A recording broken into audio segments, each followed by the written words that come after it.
Hello les légendes, ça faisait un petit moment qu'on s'était pas fait un épisode complet avec les déplacements de plus en plus fréquents et je suis d'autant plus content de vous en proposer un avec le jeune français qui a explosé en 2022 et obtenu la wildcard pour l'Open d'Australie 2023, Luca Van Assche. Vous le verrez, Luca a un profil atypique, surdoué, il excelle dans quasiment tout ce qu'il touche. Il fait aujourd'hui partie de la société de management de Tony Parker et Teddy Riner et nous raconte entre autres la rencontre avec ces deux légendes du sport français dont il s'inspire évidemment et qu'il peut solliciter à volonté, plutôt pratique. On revient aussi sur son rythme de vie très différent des jeunes de son âge et sur ce que son coach de toujours, Yannick Quéret, continue de lui apporter après tant d'années. Avant de laisser place à l'épisode, Luca nous a confié son conseil numéro 1 sur le terrain qui est à récupérer en vous abonnant à notre newsletter. On a un projet cool pour te permettre de progresser chaque semaine tout en soutenant la chaîne YouTube et le podcast. Abonne-toi gratuitement dans le premier lien en description et on t'envoie toutes les infos. Mets d'ores et déjà un like à cette vidéo, ça lui permet de plus rayonner. Et maintenant, place au 98e épisode avec le joueur français Luca Van Assche. Bonne découverte et bonne écoute à tous. Alors pour commencer, Lucas, est-ce que tu as un surnom? Bah ouais, j'en ai plusieurs. Hein. La plupart des Français m'appellent Lucho, donc ça c'est un peu. Moi, il y en a, je pense plein de cas, c'est leur surnom. Et sinon après, j'ai un entraîneur j'ai deux entraîneurs. Et un des deux, Maxime, il m'appelle Panzani. Lucho Panza. Enfin voilà, il y en a eu plusieurs. Bon, très bien. Alors Lucio, t'es né le 11 mai 2004, ça me met un coup, t'avais moins 8 ans pour France 98. T'avais le jour en Belgique, à Woluwe-Saint-Lambert, c'est comme ça qu'on... Ouais. Je sais pas comment ça se prononce, mais ouais, Woluwe-Saint-Lambert, je crois. Ok, à 5 km de Bruxelles, d'un papa belge et d'une maman italienne. T'as donc été naturalisé français et j'ai l'impression qu'on a de la chance de t'avoir dans notre camp. Est-ce que tu peux nous dire déjà pourquoi et comment t'as rejoint le camp tricolore et pas celui des Diables Rouges? Bah en fait c'est quand je suis j'ai vécu 3 ans à Bruxelles et après j'ai déménagé en France, donc à Aix-en-Provence. Et à la fin de mes années vécues à Aix-en-Provence, je suis encore tout petit, j'ai commencé à être détecté par la Ligue du Sud, mais après j'ai déménagé à Lyon. Et quand je suis arrivé à Lyon, j'ai commencé à être détecté avec les petits et je crois qu'ils m'ont convoqué pour m'entraîner le lundi ou le mercredi ou je sais pas quel jour de la semaine.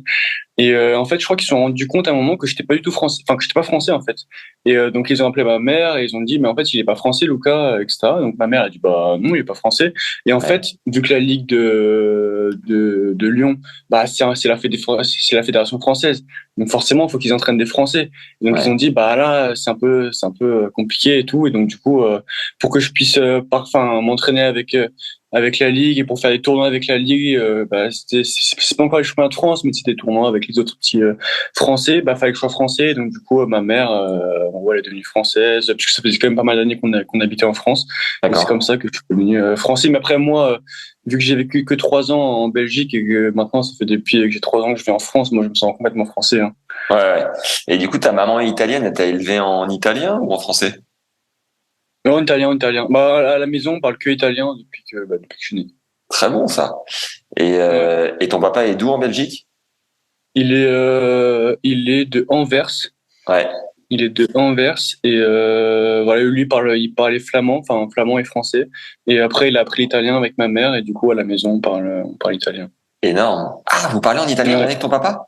Ouais. C'est fou ça. D'où le Panzani. Très bien. Ouais, ça c'est c'est pour ça. Je comprends mieux. Et ton père a un petit accent belge quand il parle français ou pas? Oui, un peu. Mais même ma mère, elle a un accent italien. Hein. Je pense que c'est que les enfants, nous, on a un accent français. T'as combien de frères et sœurs? J'ai 2 sœurs et un frère. Ok. Alors en 2021, t'as rejoint des monstres sacrés du tennis comme Wilander, Lendl, Edberg, McEnroe, Lecomte ou encore Gaël Monfils, en remportant Roland Junior. Est-ce que tu sais quelle est la particularité commune des joueurs que je viens de te citer après avoir gagné Roland Garros Junior? Ils ont fini top 10? Ils ont tous fait demi après, à Roland Senior. Ah ouais? Ouais. Et donc à cette liste viennent s'ajouter, entre autres, Andrei Medvedev, Guillermo Coria, le délicat poète chilien Fernando González, ainsi que le français Christophe Projet-Vasselin. Petite info d'ailleurs sur Christophe. Je l'ai invité sur le podcast il y a quelques temps et il m'a répondu, tu sais, j'ai pas grand chose à raconter. En faisant ta fiche, je me suis dit que j'allais le relancer. Ouais. Bref, j'ai compté depuis 1947, il y a 32 vainqueurs de Roland-Garros Junior qui n'ont, pour ainsi dire, rien accompli de notoire par la suite. Donc Ok. 42% des lauréats. Et j'ai une autre Ok. anecdote avec Tony Nadal qui est passé sur le podcast. Lorsque Rafa était champion d'Espagne, Tony a pris la liste de tous les champions d'Espagne et a Ouais, je dit sais, j'ai vu dans mon livre. Je me ah ouais, souviens. tu l'as vu passer et il a fait, donc juste je le rappelle pour ceux qui l'ont pas entendu, il a montré chaque joueur en disant lui tu sais ce qu'il devient, non, lui on sait ce qu'il devient, Ouais. non. Et donc à chaque ligne il a dit à Rafa, voilà, est-ce que tu veux devenir comme lui un illustre inconnu ou est-ce que tu veux que ton titre de champion d'Espagne soit une première marche vers autre chose. Et il a refait la même chose lorsque Rafa a gagné pour la première fois Roland-Garros senior en lui disant, machin, il a été combien? Septième mondial. Truc, il a été combien? 15e. Et ils ont gagné combien de grands chelems? Un, deux, trois. Est-ce que tu rêves de ça? Ou est-ce que tu vas accomplir beaucoup plus? Je sais pas si on Non. se rend compte de la mentalité et de l'exigence du truc. Est-ce que, est-ce que ça t'inspire? Est-ce que tu te dis, OK, Roland Junior, c'était qu'une marche ou comment tu l'as vécu, toi? Il y a deux choses que j'aimerais savoir. C'est déjà le lendemain matin, suite à ton sacre, dans quel état d'esprit t'étais, parce que c'est un peu l'antichambre du Graal, tu vois, avant de passer chez les seniors, c'est quand même un accomplissement de ouf. Donc déjà, le lendemain matin, comment t'étais, et ensuite, comment t'as évolué et comment tu sais, comment tu l'as assimilé, ce titre, en fait. Ouais. Bah, déjà, le lendemain matin, j'étais plutôt bien. J'ai passé une bonne nuit, hein. Ouais. J'étais relax. C'était une semaine où j'étais hyper tendu, j'étais hyper stressé, j'arrivais pas trop à manger, etc. Mais sur le cours, ça se voyait, ça, hein. J'étais bien sur le cours, mais en dehors, bah, tu sais, en tant que Français, à Roland, c'est toujours comme une grande étape et un grand objectif, en tout cas pour moi, cette année-là. Et Et comment t'es donc, arrivé le à soir, faire la part des choses sur le cours, à gérer ton stress? bah, franchement, je sais pas trop. Après, le match, il se lançait et après, voilà, ça a évacué un peu ce stress-là. Après, j'ai eu des matchs un peu plus serrés où là, c'est un peu plus tendu. Mais même la finale où je pensais en tout cas que ça serait le match le plus stressant, il y a le plus d'enjeux. Bah, c'est le match où j'étais le plus calme, où Ok. j'étais vraiment dans ma bulle, etc. J'avais longtemps parlé avec mes entraîneurs avant. Bah, ça fait du bien aussi de parler à quelqu'un, de lui dire genre ouais, là je suis stressé et tout. Sur un Évacué, cours, on en ouais. a parlé. Et Ouais. ouais, voilà. Et je suis rentré, j'étais dans la bulle, etc. Et franchement, c'est super bien passé. Et donc après, voilà, bah, l'après-midi, du coup, parce que la finale, c'était le matin. Franchement, c'est super bien passé. Je suis passé sur France 2, sur le plateau. Je suis allé voir la finale du double de Mahu Herbert. Enfin, après, j'étais relax, hein. J'ai bien décompressé. Le soir, enfin, après, je suis rentré chez moi. Ouais. Et donc, le soir, j'étais chez moi. Enfin, j'ai dîné, j'ai dû manger des pizzas. Enfin, voilà.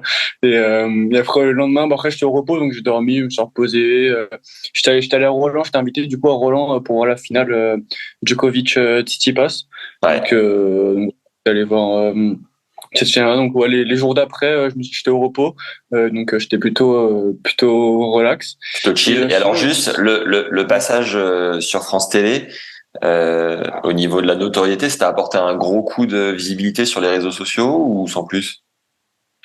bah, en fait, j'arrive pas vraiment à me rendre compte puisque bah, en fait, c'était le même jour que la finale. Et donc, forcément, en tant que Français, quand tu gagnes bah, un grand chelem junior et que on était, enfin, à la presse et tout, on était quand même assez avancé, vu qu'il n'y avait pas eu beaucoup de Français chez les seniors, qu'on était quatre Français juniors en demi.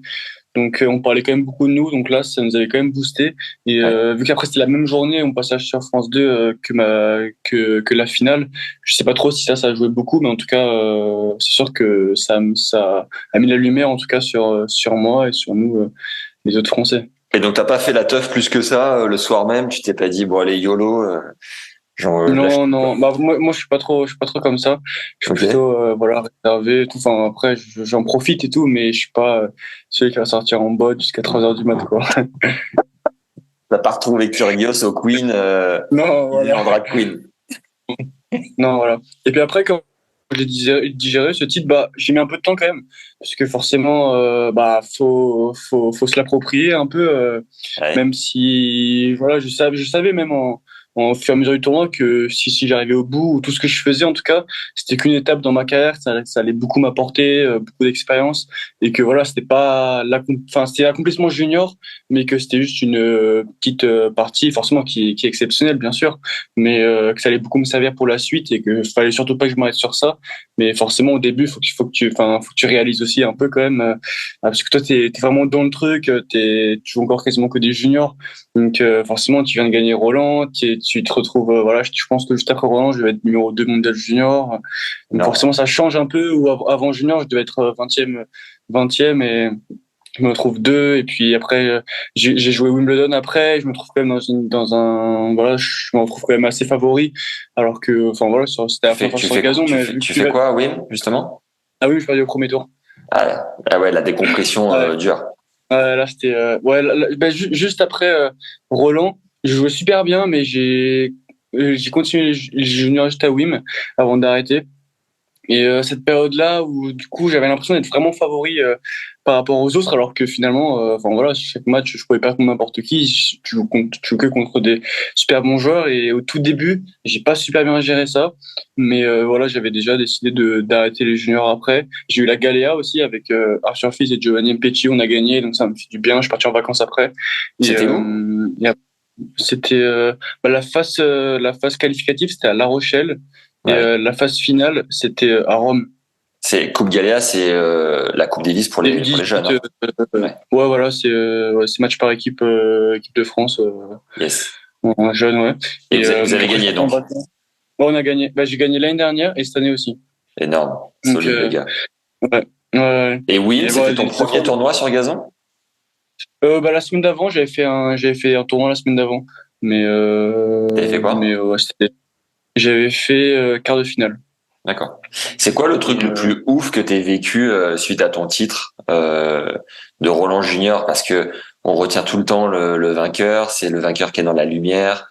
Qu'est-ce que ça t'a ouvert comme porte un peu folle que t'aurais pas vécu sans ça? bah, je pense que déjà pour les tournois d'après, je suis vite passé.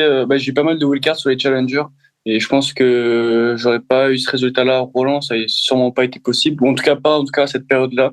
Ouais. Peut-être plus tard, bien sûr, j'aurais bien joué quand même. Mais, à cette période-là, j'ai directement enchaîné. J'ai eu des wildcards sur les challengers directement juste après, à Saint-Tropez, à Cassis, et j'ai bien joué rapidement, donc ça m'a vraiment aidé pour me lancer directement chez les seniors. Mais ouais, sinon après, bah Roland, forcément, ça de ton image, forcément, voilà, ça a un gros boost, hein. Tu deviens beaucoup plus connu aux yeux des gens qui suivent le tennis. Et auprès des marques, c'est un avantage considérable aussi pour négocier des contrats. Ouais, forcément, ça aide beaucoup. Surtout que dans la même année, du coup, j'ai gagné Roland. J'ai pas fini l'année numéro mondial, mais j'étais à avant que j'arrête au numéro mondial junior, donc forcément, ça aide pas mal sur les contrats des années suivantes. Bon, on y reviendra un peu après. T'as gagné contre ton pote Arthur Fils qui a 18 ans aussi.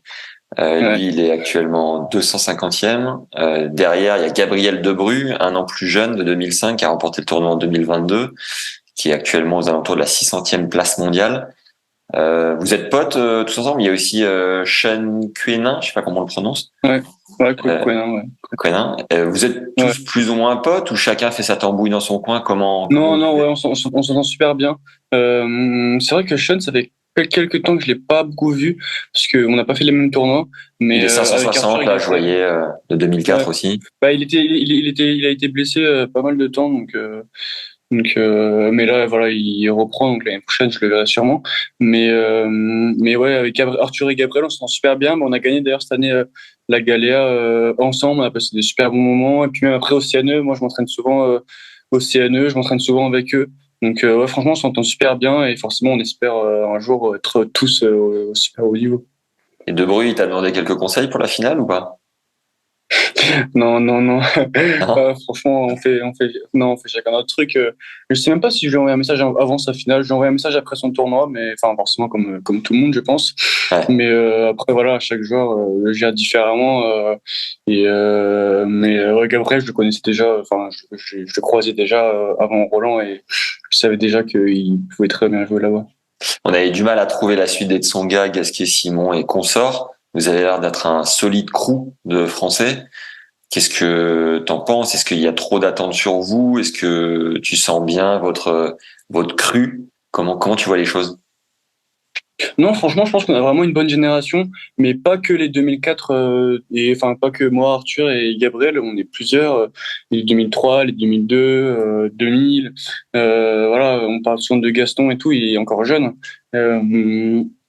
Mais ouais, franchement, je pense qu'on a une bonne génération. Après, faut confirmer, hein, on est toujours jeune et on n'a pas encore fait notre place. Mais sûr qu'après, passer derrière des Tsonga, Gasquet, Simon, mon fils, ils ont tous été dans le top. Ça va être dur de reproduire ça. Mais je pense, en tout cas, moi, j'ai envie d'être à ce niveau-là. Et je pense que voilà, tous les Français, ils en ont envie. Ouais. Hugo, je regardais, oui, il est de 2000, donc 4 ans de plus quand même. Ouais. Yes. Tu viens de vivre une saison 2022 folle qui t'a propulsé de la millième plus ou moins place mondiale au top 150 avec ton premier titre en tchal en fin d'année après 4 finales enchaînées. T'es le plus jeune joueur du circuit actuellement à ce classement. De la bombe, Lucio. Est-ce que tu mets ton titre Roland Garros Junior sur la première place du podium ou ton premier titre en tchal à Maia au Portugal? Ah, c'est deux titres différents quand même. Euh, je pense quand même le Roland, ça reste quand même vraiment quelque chose de grand parce que ça clôturait quand même ma carrière junior et quoi qu'il arrive, j'imagine que des tchals j'ai encore en gagné donc et des Roland junior t'en gagnes pas très souvent donc forcément c'est quand même assez particulier surtout que j'ai gagné en France et devant ma famille, devant mes proches, etc. Mais et puis après aussi le premier titre en challenger, tu l'oublies pas, je pense. C'est comme quand tu gagnes ton premier point ATP, tu fais ta première perf à top 100. Enfin, il y a plein de matchs comme ça que je pense que t'oublies jamais. Ton premier titre, enfin ta première victoire en Grand Chelem. Enfin, il y aura encore plein de moments. Tes premières fois, voilà, forcément tu les oublies jamais. Mais ouais, je pense que Roland Junior, j'aimerais peut-être un peu au-dessus pour l'instant. Mais Maya, c'était aussi quelque chose de spécial pour moi, en tout cas, de gagner un challenger cette année. Ton premier point ATP, justement, c'était où? C'était à Grenoble. C'était, Ça remonte à quelques années maintenant, hein. c'était Mais quand? j'avais une c'était peut-être à 3 4 ans, je pense. Ah Et oui. 3 ans, il y a 3 ans, je pense, peut-être en 2020. Je pense que c'est en 2020. Et ouais, j'ai eu wildcard pour le tableau et j'avais joué une autre wildcard en Joshua Oscar Penjic en 2003. J'ai gagné en Ouais. 3-7 et tout. Allez Donc là, t'as forcément, ressenti quoi bah, justement de rentrer dans le classement ATP? bah franchement, t'es super content. En plus, j'étais hyper jeune. Je devais avoir 14 15 ans, donc c'est vraiment le tout début. Et puis voilà, quand tu vois ton nom et tu sais sur internet, tu peux voir par catégorie d'âge. Et tu vois, j'étais Ok. vraiment le tout plus jeune. Et donc ouais, forcément, t'es super content. Et puis voilà, après, voilà, c'est une belle expérience. Et c'était vraiment des années où je commençais à peine. J'ai dû en jouer 2 ou 3 dans l'année. Et c'est là où tu commences à te dire, ah, plus tard, je vais devoir jouer des 15 000 des 25 000 etc. C'est un peu ça ce qui m'attend. Donc, ouais, franchement, c'était super cool, hein. Et là justement, t'es encore le plus jeune top 150, t'es 137e, il me semble. Qu'est-ce que tu Ouais. ressens? Ça te fait quoi de te dire, ouah, c'est moi le rookie dans tous les sens du terme, quoi? Une rapide pause pour vous rappeler de récupérer le conseil coaching numéro 1 de Lucas, qu'il a mis en place à force de travail mental. Je vous garantis que ce qu'il transmet n'est pas inné et va vous aider. Premier lien dans la description de l'épisode. Ouais, franchement, c'est cool, hein. J'aime bien être à ma place, comme ça. Enfin, j'aime bien être à cette place-là, en tout cas. Mais ouais, je suis content de ça. Après, voilà, c'est juste voilà un long chemin parcouru et un long chemin qui reste à parcourir aussi. Voilà, je me fixe pas de limite et bien sûr, je m'arrête pas maintenant à mon classement de maintenant. J'ai envie de d'aller beaucoup plus haut. Le mec a les pieds sur terre, le mec est lucide. Donc t'as eu ton bac en parallèle avec 1 an d'avance, mention très bien. D'ailleurs, t'as passé l'oral de philo 2 jours après le titre à Roland à 8 heures du Ouais, mat. Un bon moyen de garder les pieds sur terre, ça aussi. ouais, c'était cool. Et comme visiblement tu t'ennuyais entre les matchs, tu continues les études en marge du circuit. T'es en 2e année de fac maths informatique à Dauphine. Le mec sait tout faire. Pour preuve, t'es aussi trompettiste depuis tes 3 ans, jongleur, chanteur de jazz, tu parles 8 langues. Ouais, Non, je déconne. Il y a des limites. ouais. Mais est-ce que tu peux nous dire comment tu fais pour mener de front le circuit du coup et tes études à Dauphine? C'est quoi le plan? Oh, t'es un beau petit chien, je vois. Ouais, il y a un petit chien qui s'étire, là, qui sort de sieste. Non, franchement, Dauphine, bah déjà c'était ma décision à moi de vouloir continuer mes études. Ouais. Enfin, je me voyais pas arrêter après le bac, mais puis même après ma carrière tennistique, voilà, je vais pas, enfin, elle va pas durer jusqu'à mes 70 ans, donc enfin, je voulais quand même avoir un bel avenir, même si je réussissais bien au tennis. Et puis après, si jamais là j'ai une grosse blessure ou si ça marche pas. Bah faire autre chose et pas enfin j'aimerais pas devenir en tout cas entraîneur de tennis plus tard ou voilà j'ai vraiment faire autre chose je pense après ma carrière enfin autre chose que du tennis quoi Ouais. mais puis voilà donc j'ai décidé de continuer mes études et voilà j'étais accepté à Dauphine je fais quelque chose que je fais quelque chose que j'aime donc forcément ça facilite aussi et après voilà j'ai à l'école, j'ai toujours été assez intelligent, j'ai des facilités, donc aussi ça aide beaucoup. Et puis voilà, je travaille quand je suis à Paris, quand je suis en tournoi. C'est plus compliqué quand même en tournoi.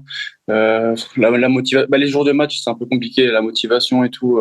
Surtout Dans quand de la tu gueule. perds, tu perds, t'as pas trop de travailler. Quand tu gagnes, ça va, mais quand tu perds, mais dès que tu fais des 3-7, tu fais des longs matchs, maintenant, ça reste comme des tours, des gros matchs à grosse intensité, donc parfois c'est un peu compliqué, mais ça se passe bien pour l'instant. Je suis le rythme, donc voilà, c'est positif et puis voilà. Donc je suis content en tout cas de réussir à faire tout ça. Et justement, c'est Alexandre qui gère en partie ta carrière de loin au sein de l'agence TNT Global Management. On y reviendra après, mais qui me disait que t'étais un peu un ovni là-dessus parce que entre les matchs, plutôt que de zoner sur Netflix et sur les réseaux sociaux, t'es plus du genre à tuer le temps mort en l'optimisant comme ça, en continuant tes études. Est-ce que tu peux nous dire ta Bon après, manière? Ah, je tu fais regarde les quand même deux. Netflix aussi, hein. Ok, Ouais, c'est sympa. je Beau regarde geste et Netflix transparent. aussi quand même. C'est transparent. Ouais. Mais est-ce que tu peux nous dire, du coup, ce que tu ressens? Est-ce que tu t'ennuies entre les matchs? Est-ce que le temps est un peu trop long et du coup, tu veux te sentir utile? C'est quoi le parti pris, tu vois, parce que c'est quand même un investissement de temps, d'énergie. Ouais. Non, franchement, je m'ennuie pas du tout entre les matchs. C'est juste Ah, que, enfin, après, voilà, parfois, c'est vrai que tu as des journées où ton match, tu joues à 11 heures à midi 30 t'as terminé, et dans l'après-midi, tu rejoues 30 minutes, mais bon, tout l'après-midi, enfin, c'est sûr qu'au tout début, voilà, tu regardes des films sur Netflix, tu regardes des séries, tu passes ton temps sur ton tel et tout, ça va. Mais, voilà, si je fais, encore 10 15 ans de carrière, ouais, il y aura plus de films sur Netflix, ça, après. le mec va Donc, faire bac plus 15. ouais. Et moi, Non je peux mais être chirurgien, les gars. non mais du coup ouais c'est juste quelque chose que j'aime faire et puis voilà ça me fait plaisir aussi je vois pas ça comme bah c'est sûr que bon parfois il y a des jours bon t'es pas hyper motivé mais voilà je me force toujours un peu et puis voilà de toute façon après quand tu fais quelque chose que t'aimes bien c'est beaucoup plus facile forcément de s'y investir à fond. Et tu fais quoi? Tu passes les partiels en ligne, à distance? Comment ça marche? Il y a un programme Non, spécial non, athlète? Non? ouais, ils ont un programme talent, mais ils appellent ça un programme talent pour les sportifs de haut niveau. Et, euh, et non, non, les examens, enfin, il y a des semaines d'examen, il faut que je sois absolument, enfin, faut que je les passe à Dauphine, il faut que je sois à Paris. Mais après, les dates d'examen, c'était pas, enfin, elles sont pas hyper bonnes. Donc là, j'étais en discussion, en tout cas, avec Dauphine pour les changer, parce que ça tombait pas sur des très bonnes dates. Et c'est-à-dire, tu vas faire comment là pour cette saison? Bah là, par exemple, bah, en fait, non, t'as 2 semaines d'examen dans l'année. Si ça se passe bien et que tu dois pas passer au rattrapage. Donc, t'as une semaine en janvier, normalement, c'est en tout début janvier. Et, c'est pour valider ton premier semestre. Et après, Ouais. t'as une autre semaine, c'est en juin. Et faut que tu valides ton deuxième semestre. Donc là, faudra juste que je les décale un peu les semaines, puisque du coup, là, bah, je serai en Australie. Donc, je vais pas Ils faire sont, l'aller-retour à Paris pour ils sont passer OK, mon examen, Dauphine, quoi. de te faire une dérogation? Ouais, ouais, ils sont OK, ils sont OK. Voilà, ouais, il y a des longues discussions et tout. Il y a la fédé aussi qui aide un peu par rapport à ça, la communication un peu avec Dauphine et vraiment faire voir que genre, je suis vraiment genre du haut niveau, quoi. Et Beau geste. donc voilà, ça, Tu ça a sens, plutôt bien bougé. Et tu sens que tu veux aller jusqu'où au master ou tu veux lâcher, tu penses que tu lâcheras avant parce que tu auras de moins en moins de temps? non, je pense que je lâcherai jamais jusqu'à ce que j'ai tout. Mais après, forcément, après, plus je vais avancer, moins je vais être là. Et plus Dauphine, plus les cours vont être durs. Donc, il y a des matières, je vais pas passer les 4 matières par semestre. Là, j'en passe plus que 2 par semestre. Et juste que du coup, le nombre de temps que je vais mettre, au lieu de passer ma licence en 4 ans, je vais la passer en 6 ans. Mais après, moi, que je la passe en 4 ans, 6 ans ou 10 ans, c'est pas vraiment ce qui m'importe. C'est juste d'avoir le diplôme à la fin, quoi. Bien, bien vu. Si tu as un stage en entreprise à faire chez Mm. Tennis Légende, on a besoin d'aide, n'hésite pas.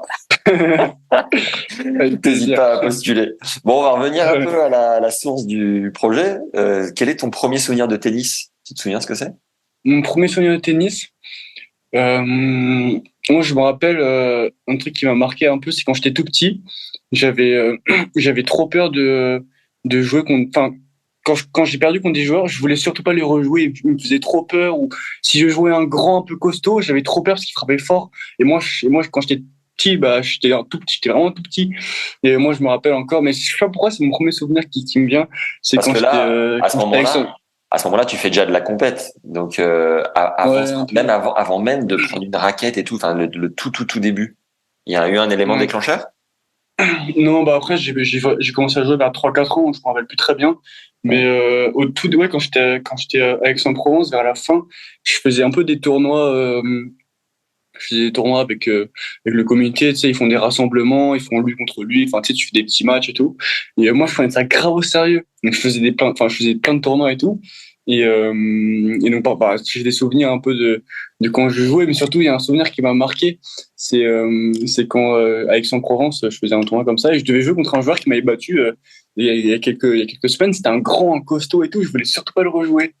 Et vraiment, quand j'étais tout petit, en fait, je suis tellement un mauvais perdant que je préfère ne pas jouer le match et du coup ne pas perdre que le jouer et perdre. Et donc, du coup, avant de jouer le match et tout, j'avais commencé à dire à mes parents, en fait, j'avais joué mon premier match le matin, j'étais tombé. Du coup, je m'étais un peu ouvert le genou et tout, mais parce que je m'arrachais, je courais et tout, donc parfois je tombais et tout. Et l'après-midi, je devais jouer contre ce joueur-là, et j'avais dit à mes parents, oh non, je me suis fait mal au genou, je peux pas jouer, Ah, t'as fait etc. VO, Je fais quoi. forfait, etc. Et du coup, j'avais pas joué. Du coup, mes parents, c'était ridicule, tu vois, ils étaient un peu énervés, tu vois, c'est ridicule. Mais sur le moment, j'étais vraiment, genre, j'ai joué vraiment le cinéma, mais vraiment À à fond. l'italienne pour le coup, hein. Oh, C'était la vraiment. comédia. Et tu sais pourquoi tu as choisi ce sport-là? C'est ton père qui t'a inspiré, ta maman? C'était quoi Non, le franchement, en fait, départ? non, mes parents, ils jouaient pas du tout au tennis. Mais en fait, c'est quand j'étais tout petit, quand j'ai déménagé de Bruxelles à Aix-en-Provence, j'ai déménagé en milieu d'année, enfin en janvier, je crois. Et puis après, voilà, en fait, on avait une maison et juste à côté, il y avait le country club Aixois. Et donc du coup, aux vacances de Pâques, je sais pas si je m'en rappelle plus si mes parents y travaillaient à ce moment-là ou quoi, mais en tout cas, je devais faire quelque chose, quoi. J'avais pas resté à rien faire chez moi pendant les vacances. Donc du coup, ils m'ont inscrit à un stage au tennis, vu que c'était le truc le plus proche de la maison. Donc ma mère elle pouvait m'accompagner facilement et tout. Donc voilà, c'est comme ça que j'ai commencé. Et puis après, j'ai continué. Donc voilà, c'est cool, hein. T'as déjà tapé avec Arnaud Clément au Country Club Aixois? Je sais que c'est un local de l'État. Non. Ouais, non, non, après, moi, j'étais vraiment tout petit quand je suis resté à Aix de 3 à 7 ans, je pense. Donc, mais je l'ai vu jouer, en tout cas, hein. Je l'ai vu jouer. Ma mère, du coup, elle a commencé le tennis avec moi et elle jouait à côté de lui parfois. Elle est impressionnée. Elle disait, ouais, il joue et parfois, il regarde même pas la balle, il arrive à toucher la balle. Euh, Il est là, l'heure. ouais, Bon, comme il y ouais, a pas c'était mal de cool. parents qui écoutent le podcast, comment ils étaient les tiens au bord du cours quand tu étais tout jeune? Ah, moi, ils sont super cool, hein. Ils sont super cool. Je me demande même s'ils connaissaient pas le tennis avant ou ils connaissaient juste comme ça. Un peu, mais ils jouaient pas du tout au tennis. Et Ouais. ils m'ont mis au tennis parce que c'était à côté du club. Mais eux, vraiment, enfin, que je gagne ou que je perde, ils sont contents forcément si je gagne. Mais Ouais. sinon, ils sont pas du tout. C'est pas vraiment le style de parents être là au bord du cours à gueuler, à m'encourager comme des malades et tout. Donc Ouais. vraiment, eux, vraiment, ce qui leur importait, c'est que j'avais une bonne attitude, enfin voilà, que je m'énerve pas, que je tape pas ma raquette, des trucs comme ça. T'étais Mais pas du genre sinon, que je gagne à ou que je péter des gros câbles? ah, si, si. Donc, Ah c'est pour si, ça que, pourtant. Ah ouais. C'était chill, ouais. ouais. Mais, donc, eux, j'étais juste là pour regarder ça. Et puis après, voilà, si vous vous comportez mal, ils étaient là un peu pour me remettre à ma place. Mais sinon, sur le jeu, en tout cas, ils disent rien, hein. Enfin, vraiment, même maintenant, ils connaissent leur place, etc. Forcément, ils ont une grande place dans mon projet quand même. Mais voilà, ils viennent pas en tournoi avec moi. Et puis, si je gagne, ils sont super contents. Et si je perds, bah, c'est pas grave, hein. Je vais en perdre plein des matchs encore, hein. Il y aura toujours de la pizza à la maison. Ouais, Pour voilà. Luca. Est-ce que tu as toujours Même été dans papa, les... quand je perds et que je rentre, elle fait exprès une pizza pour me réconforter. Oh là là, belle gosse. C'est laquelle t'as préférée? Bah, la pizza, après les classiques, moi j'aime bien les classiques, hein, les trucs trop compliqués avec l'ananas et tout, c'est pas possible, hein. Ok. Mais une pizza, Une kebab normale, tranquille avec viande hachée. non, voilà, mais une Regina, c'est super bien. J'aime bien. Ah ouais, avec crème ou pas? Non, non, non, un truc classique. Sans crème, ah ouais. Ouais, t'es là, Ouais. présent sur les abdos. T'as toujours été le meilleur chez les jeunes ou tu t'es révélé au fur et à mesure? Non, non. Bah, les tout premières années, je faisais pas, enfin, je pense à partir des 10 ans, je pense, j'ai commencé à faire partie des bons. Mais bon, en fait, au début, à Aix-en-Provence, après à Lyon, c'était pas du tout prévu que je devienne fort au tennis et vraiment, enfin, même dans ma famille, c'était surtout les études, tu travailles bien à l'école, tu vas faire ci, tu vas faire ça. Et Ouais. c'était pas du tout prévu que j'ai une carrière de sportif, quoi. Donc voilà, je jouais 2, 3 fois par semaine, 1 heure le soir, parce que j'aimais bien ça et tout. Et puis même en jouant si peu, je faisais quand même partie des bons. Mais quand j'étais petit, je faisais des cloches, je courais partout. Enfin, du coup, je faisais un peu chier les petits, du coup. Mais Ouais. enfin, les autres joueurs qui étaient petits comme moi. Mais et puis après, voilà, je commençais à faire partie des bons et c'est vraiment ouais vers la fin de mes années à Lyon que j'ai commencé à faire des stages nationaux et tout, mais je faisais partie des 10 meilleurs français, je pense. Et D'accord. après, quand je suis arrivé à Paris, là j'ai commencé vraiment à m'entraîner plus, je passais en horaire aménagé en cinquième et donc là c'est vraiment devenu un peu plus sérieux et forcément vu que je jouais plus, si je jouais pas beaucoup, je faisais partie des bons, donc forcément jouant plus, bah j'ai directement fait partie des tout meilleurs après. C'est là où tu as ressenti des gros déclics, où tu as passé des paliers assez conséquents? Ouais, bah en fait, c'est surtout la manière de voir un peu le tennis où vraiment avant, je jouais juste parce que ça me faisait plaisir et enfin, mais c'était pas du tout en mode un projet de devenir fort. Et Ouais. puis après, quand je suis arrivé à Paris, on s'est posé la question, vu que j'étais bon, est-ce que j'avais vraiment envie de faire ça mon métier ou si juste je jouais juste pour le plaisir. Mais finalement, à un moment, je voulais vraiment faire ça de mon métier parce que, enfin voilà, j'aimais ça et donc À quel je suis âge? passé du coup on aurait ramené en cinquième. Bah, Cinquième, en t'as cinquième, 12. enfin, quand je passais en cinquième, donc vu que j'avais 1 an d'avance, c'est comme les personnes normales qui passent en sixième, donc je sais pas trop ça fait quel âge, mais Tu vas avoir 11 ans, là. je devais avoir 11 ans, je pense. Ok. Et t'as un an Et, d'avance parce que t'étais ultra solide à l'école ou par contre? ouais, c'est ça. Bah, bah après moi je me rappelle plus très bien, mais j'ai sauté le CE2, donc D'accord. j'étais en CE1 et ils m'ont fait passer en CM1. Ok. Ciao les mioches. Donc à partir de Ouais, 11 voilà. ans, tu t'es dit, je rêve de devenir joueur de tennis professionnel. Ouais, voilà, et puis ça a vraiment commencé à être beaucoup plus sérieux. Je m'entraînais quasiment tous les jours, je faisais beaucoup plus de tournois, et puis voilà, c'est là où du coup ça a vraiment pris une tournure déjà plus professionnelle, quoi. Et à 11 ans, quand tu rêves de devenir pro, quand tu t'endors, c'est quoi tu rêves de quoi? Ah ouais, tu rêves de gagner Roland, hein. Allez Chez, là, le chez, chez, saladier. ouais, chez les seniors, forcément. Mais ouais, après, je me rappelle plus de mes rêves quand j'avais 11 ans. Mais forcément, ça a dû m'arriver hein, de rêver de gagner Roland. Et forcément, quand t'es petit, t'es un Français, t'as un grand chelem en France, tu le vois à la télé.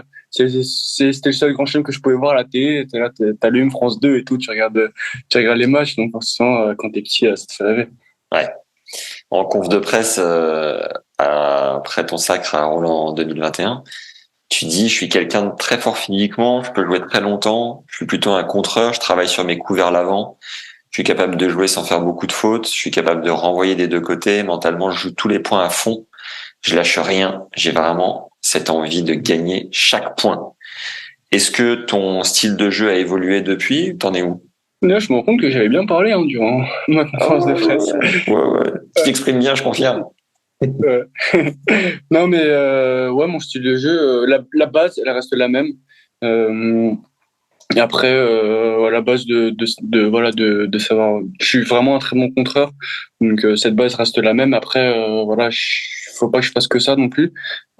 Si j'ai envie de vraiment d'être très fort, donc voilà, j'ai évolué dans dans plein d'aspects et puis voilà, je pense que voilà la base de ton identité, elle doit pas changer. Tu dois pas passer du mec qui lime à celui qui fait service volé, quoi. Donc Ouais. mais après voilà, t'apportes toujours des petits ajustements, des petits progrès et qui font que voilà, je pense qu'aujourd'hui je suis un joueur très complet. J'avais Corentin Moutet il y a pas longtemps au micro et je lui disais est-ce que Là, tu j'ai penses vu, que j'ai regardé. ah, cool. T'as dû voir passer quand je lui pose la question est-ce que t'es un rat et il me disait aujourd'hui on peut plus être un rat sur le circuit, ça passe plus quoi. Ouais, Et ouais. du fait que tu sois contreur, est-ce que tu bosses sur ton est-ce que tu bosses en particulier sur ton service, sur ton premier coup derrière le service, sur ton punch? Comment est-ce que tu axes ton jeu pour faire évoluer justement ce jeu de contre? Ouais, bah déjà, j'ai beaucoup progressé au service. J'ai passé beaucoup d'heures aussi à servir un peu tous les jours. Ok. Donc, franchement, je sais, pour mon gabarit et tout, je sers vraiment bien. Ouais, tu fais Euh, 1,78 pour 70 kilos. On est toujours là-dessus? ouais, ouais. Ok. 79, je pense maintenant. Oh, Mais, ça se prend. mais, et j'ai pris 72, je pense, j'ai pris 2 kilos de muscle au biceps pour savoir servir. Allez Mais, là, c'est bon ça. non, mais sinon, ouais, je sers plutôt bien. Et puis après, forcément, j'ai des qualités de contreur qui sont voilà exceptionnelles, je pense. De temps en temps sur des coups que je fais qui sont vraiment très bien. Mais après voilà, j'ai travaillé beaucoup, surtout mon jeu vers l'avant et de pas faire que courir non plus, parce que voilà, comme Corentin il a dit, c'est plus possible maintenant. Tu joues des joueurs qui sont tous super physiques, ils frappent tous fort, ils font pas de fautes, ils attaquent, donc à un moment ça suffit plus de courir derrière la balle et de pas faire de fautes, quoi. Ouais. Justement, le fait que tu fasses 1,79 par rapport au cyborg du circuit d'aujourd'hui, les mecs sont tous géants, immenses, costauds, tout ça. Ouais. Est-ce que mentalement, tu te revois quand tu étais petit de te dire ah non, je veux pas jouer contre une marmule ou comment mentalement comment tu vis le truc? Ah non, maintenant, non, j'ai plus cette frayeur de jouer les grands costauds. Mais non, franchement, je sais que je fais pas partie des plus grands du circuit. Mais après, voilà, eux, ils ont des qualités, forcément, des qualités de puissance voilà, qui sont au-dessus des miennes. Parce que voilà, quand tu fais 2 mètres, c'est plus facile de frapper plus fort que quand tu fais 1,79. Mais mais après voilà, j'ai d'autres qualités, voilà, je pense sur les déplacements, sur le jeu de jambes, sur la fréquence, il y a plein de choses où je pense que du coup j'ai plus de facilité en tout cas que les grands. Et puis après il y a plein de joueurs qui sont assez petits, enfin qui font pas 2 mètres, qui jouent super bien. Pour revenir sur le service, tu dis que tu l'as beaucoup bossé, tu y allais tout seul, tu faisais des sauts de balles, comment concrètement ça ressemblait à quoi? Ouais, je pense que j'ai beaucoup de travail technique au service à un moment. Donc bah je Déconstruire pour m'entraînais reconstruire ou Euh, en fait, en fait, je me rends pas vraiment compte de comment je travaille le service. Je sais que je faisais avec mon entraîneur Yannick Herré, je faisais, je pense, environ 30 minutes de service par jour. Donc, je faisais pas des ouais, balles, quand même. tu utilises les zones. Et après, le service, ça n'a jamais été un truc que j'aimais bien faire. Donc, à un moment, c'était compliqué de travailler parce que forcément, si après 10 minutes, en fait, après 10 minutes, ça me gonflait de faire des services. Ok. Donc, mais après, voilà, à un moment, je me suis vraiment rendu compte que c'était super important. Et puis voilà, du coup, je me suis vraiment mis dedans. J'ai beaucoup travaillé ça. Je faisais pas de service un peu tous les jours. Et puis à un moment, forcément, bah, ça paye. Et après, voilà, moi, Yannick, il me disait, bah, tu fais ça, tu fais ça. Et puis moi, j'ai exécuté. Donc après, voilà, quand je vois des vidéos de moi, quelques années, forcément, je vois, il y a beaucoup de chemin qui se parcouru. Je pense que physiquement aussi, j'ai beaucoup évolué ces dernières années. Donc forcément, quand tu deviens plus Costaud. costaud, tu deviens beaucoup plus fort physiquement. Après, ça aide aussi, en tout cas, pour mieux servir. Et tu vois un avant-après sur ta puissance, ton pourcentage de première balle, tout a évolué? Ouais, ouais, ouais. Bah, surtout quand j'étais petit, bah, je faisais quasiment que des kicks. Et vraiment, je suis vraiment souvent agressé et tout sur mon service. Et alors que maintenant, c'est plutôt une bonne arme. Voilà, j'arrive en tout cas à bien l'utiliser. Est-ce que c'est ça justement les différences principales que tu as pu ressentir entre circuit junior et senior? Euh, C'était quoi quand tu as commencé à jouer les futurs, à enchaîner les futurs, où tu t'es dit, waouh, c'est pas le même monde? il faut absolument que je bosse sur ça, sur ça, sur ça. C'était quoi les différences majeures? Ouais, je pense que vraiment chez les professionnels, même à partir des 15 000, déjà le niveau il est fort et il est assez serré. Entre voilà celui la tête de série numéro 1 et le dernier qui rentre au tableau, ils jouent tous vraiment bien. Alors que parfois chez les juniors, les meilleurs ils jouent bien, mais tu peux rencontrer bon pas des peintres non plus, mais bon des mecs vraiment en dessous. Donc tu peux arriver en quart et t'as mis deux fois rien quoi. Donc Ouais. alors que en futur, faut que tu joues bien à tous les matchs. C'est toujours des vrais combats. Et puis même sur la stabilité, en tout cas, des joueurs tout au long du match, je trouve que ça change quand même pas mal des juniors. Et voilà, les juniors, parfois tu commences bien le match. Si parfois, surtout que ce qui me choquait, c'est que chez les juniors, si tu commençais vraiment bien le match, t'es vraiment chaud et tout, tu rentrais dedans, ça faisait 3-0 direct, quoi. Ok. Enfin, sur certains types de joueurs, forcément, quand tu joues les tout meilleurs, ils font pareil que toi, donc non. Mais sur beaucoup de joueurs, même tu sentais que quand tu étais vraiment plus fort et que dès le début du match, après, enfin, tu sentais qu'ils jouaient, mais qu'ils y croyaient quasiment plus. Alors que chez les professionnels, c'était déjà beaucoup plus dur, c'était beaucoup plus dense le niveau. Ouais. Donc forcément, voilà, Mais franchement, c'était cool, hein, mes premières années en futur. Voilà, j'ai beaucoup perdu, mais j'ai beaucoup appris et c'est ça aussi, je pense, qui m'a fait très bien jouer en junior aussi après. À t'entendre, c'est un peu comme les Gasquet et Santoro à l'époque, où les mecs ont commencé à stagner aux portes du top 20 mondial, alors que le commun des mortels, tu vois, va s'arrêter de progresser à 32 pour certains, 15-3 pour d'autres, 2-6, j'en sais rien, négat ou quoi. Toi, ça a été quoi Ouais. le premier moment de ta vie où tu t'es dit, tiens là, je progresse pas aussi vite, je commence à stagner. Tu l'as déjà ressenti ça ou pas encore? Non, non, Ouais. j'ai pas ressenti le moment où j'ai stagné. Ok. Donc j'espère que ça arrivera, j'espère que ça arrivera le plus tard possible. Ah bah c'est clair, on te Mais le souhaite. ouais. Bah après même sur mes classements français, j'ai toujours progressé vite. Ouais. Je suis monté vite. Et enfin en fait j'ai toujours une bonne évolution tout au long de ma carrière depuis que je suis petit à maintenant. J'ai toujours progressé voilà tous les jours. Forcément après il y a des périodes où tu gagnes moins de matchs, mais c'est aussi parce que tu joues des gros tournois. Forcément quand si tu choisis entre voilà jouer un futur ou jouer un grade de 3 en junior, bah, tu risques de gagner un peu moins de matchs en futur, mais je pense que cette période-là aussi, c'est moi qui voulais jouer voilà, en futur pour voir un peu comment c'était. Et c'est là, je pense, qui m'a donné beaucoup d'expérience pour la suite. Mais ouais, pour l'instant, j'ai pas l'impression d'avoir eu des moments de stagnation, en tout cas. Le mec ne fait pas partie de la même catégorie, il parle déjà plusieurs Non, mais langues, après, peut-être il mentionne très que, bien au enfin, bac. Est-ce qu'il y a un un jour, j'imagine endroit? que Ouais, dis-moi, peut-être, pardon. j'imagine que peut-être un jour ça arrivera, je sais pas, mais je pense que tous les jours tu progresses. De toute façon, peut-être que ton classement au moins il va peut-être stagner, je ne sais Ouais. pas, mais en tout cas, je pense que tous les jours tu deviens, enfin, chaque jour tu deviens meilleur. Donc, Quels sont les endroits de ta vie où t'es nul, Lucas? Parce qu'on a l'impression que t'es monstrueux partout. non, il y a plein d'endroits où je suis nul. Hein. C'est-à-dire? Ouais, Vas-y, il y balance a, un peu. il y a plein d'endroits où je suis nul. Franchement, je sais pas chanter, j'ai une voix catastrophique, Ok. une catastrophique. Tu sais danser un Mais peu ou pas? sinon, de quoi? Danser? Tu danses un peu? Enfin, tu danses, oui. Danser, non, danser aussi, je suis pas vraiment dans le milieu de la danse. Hein. T'es pas C'est pas trop monstrueux. mon truc là non plus. Mais non, il y a plein de milieux où je suis pas très bon, mais faut que je progresse, faut que je progresse. Et Mais l'anglais, tu maîtrises ou pas encore? ouais, l'anglais, ça, je maîtrise plutôt bien. Ouais, t'es Donc, bien. je suis pas bilingue 100%, mais je parle plutôt bien, quoi. Sur Après, les interviews, forcément, ouais, t'es facile. ouais, ça va, les interviews, ça va. Ok. Donc, tu as deux coachs aujourd'hui, Ouais. Yannick Quéré depuis plusieurs années et Maxime Texera, ancien 54e mondial. Qu'est-ce Ouais. que t'apporte l'un et l'autre précisément? Bah, je pense, déjà, Yannick, c'est celui qui m'entraîne le plus, qui me connaît le mieux, je pense. Depuis combien de Voilà, temps? je pense je crois que c'est la 7e année que je suis avec lui. Donc, alors je pense que j'ai passé ces dernières années, j'ai passé plus de temps avec lui qu'avec toutes les autres personnes du monde. Donc, forcément, c'est Incroyable. lui qui me connaît le mieux. Ouais. Mais je pense qu'un peu tous les jours, c'est un peu pareil. Hein. Tu passes plus de temps avec ton entraîneur qu'avec tes parents, je pense.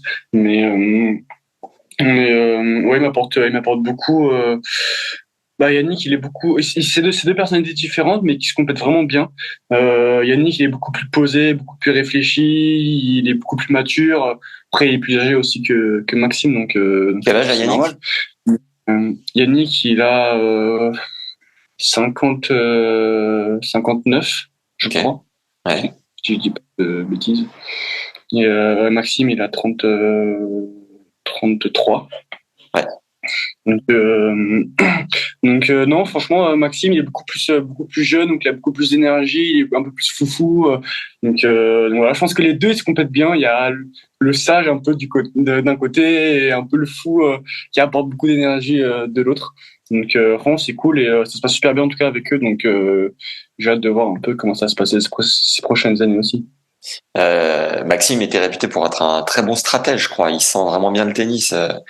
Ouais. Tu confirmes, il t'apporte un peu une vision un peu plus claire peut-être Ouais, de... bah ouais, forcément ça m'a beaucoup aidé aussi quand lui il a commencé à m'entraîner parce que j'étais assez jeune et bah lui il venait d'arrêter le circuit donc voilà forcément il apporte aussi sa vision du circuit de ce qu'il en a appris que surtout qu'on que je fasse pas en tout cas les mêmes heures que lui il a pu commettre et puis après aussi ce qui est intéressant en tout cas et ça c'est un peu plus sur les années qui ont suivi un peu c'est que on a un peu les mêmes sur la partie tennis en tout cas on a un peu les mêmes personnalités et puis on a un peu le même jeu. Enfin, on joue pas pareil parce que je pense qu'il y a personne qui joue pareil, mais il y a beaucoup de points assez communs. Donc voilà, ça a pu beaucoup m'apporter aussi par rapport à ça.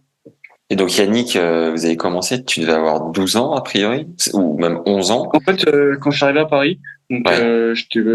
j'étais en cinquième et je devais avoir 11 ans et après je suis parti un an au Pôle France et après je suis revenu à Paris.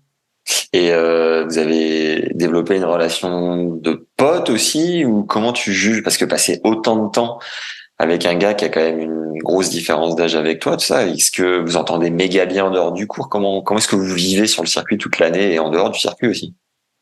Ouais, franchement, on s'entend super bien. Hein. Ça va super bien. Après, voilà, forcément, j'ai pas la relation avec lui qu'avec un pote de mon âge, mais Bien sûr. c'est normal. Mais parce que ça reste aussi mon entraîneur, donc voilà, ça reste comme une relation entraîneur-joueur. Mais après, en dehors du coup, franchement, on s'entend super bien. Et en fait, plus les années ont passé, et plus du coup, notre relation elle est devenue beaucoup plus forte. Et après aussi, je suis devenu plus grand, donc c'est plus facile aussi pour lui. Je pense que quand on a commencé, voilà, j'avais 11 12 ans, donc forcément, c'est un peu compliqué, voilà, d'avoir une relation encore avec son entraîneur, mais voilà, je pense, on s'entend super bien, on passe de super bons moments. Après, forcément, quand tu joues bien, tu gagnes beaucoup de matchs, tu gagnes des titres, Ça bah, aide. ça lie encore plus. Voilà, Ouais. forcément, Yannick, quoi qu'il arrive, enfin, il fera partie de ma vie et j'aurai toujours des énormes souvenirs avec lui. Ouais.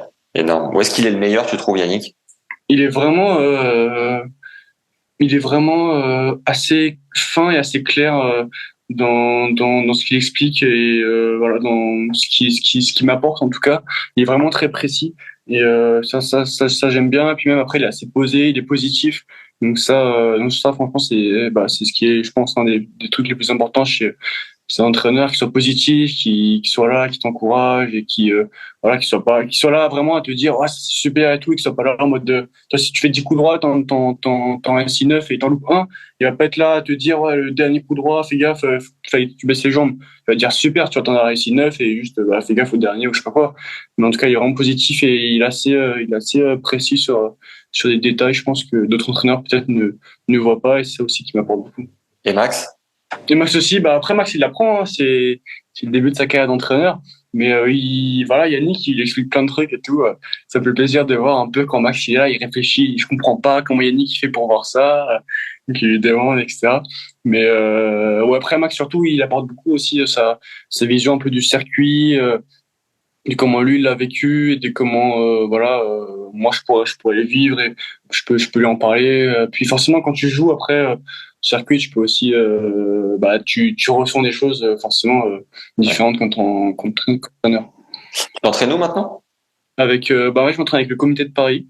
Donc Ouais. la Ligue Île-de-France, comité de Paris et après voilà, je m'entraîne souvent au CNE puisque je peux m'entraîner là-bas et je m'entraîne souvent avec Arthur, Gabriel et les mecs Donc tu fais encore partie de qui la sont Fédé là. là? Oui, je fais toujours partie de la Fédé, ouais. D'accord. Donc Yannick et Maxime, pour le moment, sont payés par la Fédé. Ouais. Ouais. Bah oui, parce que en fait, Yannick, il est CTR aussi de Paris. D'accord. Ouais, Maxime, il est entraîneur fédéral, donc il entraîne pas que moi en fait, il entraîne aussi, dans le cadre du comité, il entraîne aussi, enfin Yannick et Maxime entraînent aussi d'autres, des petits, des tout petits pour la formation, quoi. Ton intersaison, là, elle ressemblait à quoi? Une ou deux journées type, parce que t'as pas forcément tout le temps les mêmes journées en fonction de la densité de travail. Tu peux nous raconter un peu comment tu t'es préparé? Ouais, en fait, après, j'ai pas eu une énorme pré-saison, puisque j'ai terminé mes tours assez tard. Et Ouais. après Maya, j'ai terminé, Maya, je pense, ça s'est terminé le 4 décembre, je pense. Ah Et je oui. suis parti en vacances un peu, parce que je devais quand même un peu me reposer. T'es parti où? Et donc, je suis parti en Italie. Aux sources. Ouais, exactement. Tu te sens bien? Tu te sens Donc, particulièrement bien là-bas ou quoi? ouais, bah en fait, j'ai ma grand-mère qui vit là-bas. Donc, Ok. je vais la voir. Ça faisait longtemps que je t'ai pas allé, donc ça m'a fait plaisir d'y aller. Et donc, ouais, j'ai eu 2 semaines de pré-saison. Et la première semaine était vraiment costaud. Donc, c'était un peu divisé en deux la semaine. Donc, tu fais une journée. En fait, tu fais une grosse journée, une très grosse journée. Et une journée, un peu, tu la coupes en deux et Ouais. pour te reposer après à l'après-midi. Et après, tu refais le même bloc. En fait, c'est comme si tu faisais 2 blocs différents. Donc D'accord. voilà, la première journée, je pense que je devais faire je devais faire, je pense, 1 heure et demie de physique, 2 heures presque, et 3 heures de tennis. Et après, la deuxième journée, j'ai dû faire 1 heure et demie de physique, 3 heures de tennis et 1 heure et demie de physique encore. Donc voilà. Et après, le mercredi, du coup, enfin la troisième journée au matin, je faisais 3 heures de tennis, 1 heure et demie de physique, j'enchaînais. Et Ouais. après, je faisais le repos à l'après-midi. Et ça, ces 3 jours-là, je faisais pareil jeudi, vendredi, samedi. Et tu mutualises un prépa physique avec plusieurs personnes ou c'est qui ton prépa? Ouais, ouais, en fait, mon préparateur physique, c'est Laurent Lafitte. Ouais. Donc, avant, il était préparateur physique au comité. Et à partir de cette année, il est allé à la Fédé, enfin au CNE. Donc, il entraîne aussi Arthur Fils, Arthur Cazot et Harmonitan. Yes. Et tu sens que tu as pris avec une préparation si courte au final? Tu t'arrives à faire du muscle, ouais? Non. Ouais, ouais, franchement, physiquement, j'ai bien bossé. Puis après, je pense aussi enfin, moi, j'aime bien jouer aussi en tournoi, donc je pense que le fait aussi d'avoir bien joué ces dernières semaines, ça a apporté aussi beaucoup de choses. Et puis, quoi de mieux au lieu de jouer 2 heures et demie d'entraînement par jour, bah, tu fais ton match de 2 heures et demie, tu gagnes en 3-7, et puis voilà, tu continues chaque jour. Et c'est Ouais. ça aussi, comme ça que tu développes ton physique, et pas que en poussant à la salle Ouais. tous les jours. Mais moi, franchement, j'ai bien bossé, donc, franchement, je suis content de ma pré-saison. Sur le cardio, t'es un monstre sur des exercices en particulier ou comment t'es là-dessus? Un monstre, je sais pas, peut-être pas non plus, non plus, mais ouais, sur le cardio, je suis plutôt bon. Après, souvent le cardio, je travaille pas vraiment à la salle ou au physique. Souvent, si je le fais sur le terrain, Ok. voilà, tu fais vraiment des longues séances, 3 heures, 3 heures et demie. Et même pendant la pré-saison, je pense que c'est une des premières fois, je faisais un peu de cardio après sur le terrain après le tennis. J'en ai pas fait souvent dans ma vie, mais Ok. j'en ai un peu chié. Il y a des jours, j'étais un peu rôti à la fin. Il y a un petit conseil que tu peux peut-être donner aux auditeurs du podcast qui sont majoritairement des joueurs troisième série qui font tout leur possible d'écouter le podcast pour aller chercher, tu vois, des conseils, des petites miettes à mettre en application dans leur jeu. Est-ce qu'il y a un truc que tu as découvert récemment à l'entraînement et que tu as mis en application dans ton jeu, un truc qui marche bien, que tu pourrais transmettre? Ouais, un truc qui marche bien, ça m'a beaucoup servi, c'est vraiment